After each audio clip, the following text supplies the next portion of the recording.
हालिया बरसातुनि बाद डिस्ट्रिक्ट घोटकी जे हज़ारें ख़ानदाननि खे रिलीफ फ़राहम करण बाद घोटकी ज़िले जे सनअती इदारे FFC इंतज़ामिया पारां मुतासिरीन जे घरनि जी अॾावत जो सिलसिलो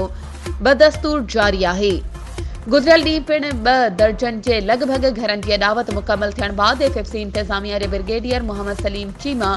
colonel Shujaat Minhas, colonel Shakeel Chattha, PRO Amanullah Shar ऐं अहमद अली सुमरो ते मुश्तमिल टीम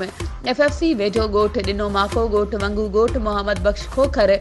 ॻोठ हुसैन बख्श कोराई में पहुची मुतासिरीन नज़ीर अहमद, हुजूर बख्श,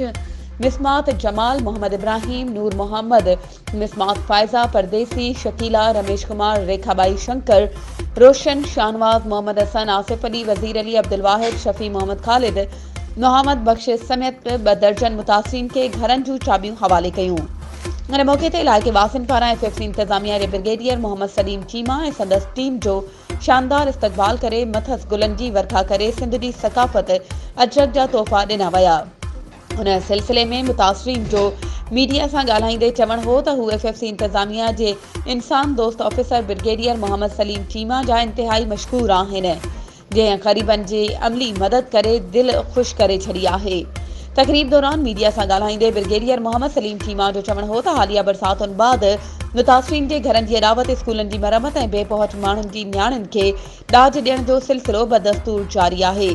कुझु ॾींहं अॻु पिणु 15 घरनि जूं चाबियूं मालिकनि हवाले कयूं वयूं हुयूं। अॼु बि 23 घरनि जी अॾावत मुकमल थियण बाद चाबियूं मालिकनि हवाले कयूं वयूं आहिनि। वधीक ख़बरुनि ऐं अपडेट्स जे लाइ असांजे चैनल खे सब्सक्राइब कयो ऐं हा, बेल आइकन खे प्रेस करणु न विसारिजो त जीअं असांजी हर नई अचण वारी वीडियो तव्हां ताईं पहुची सघे।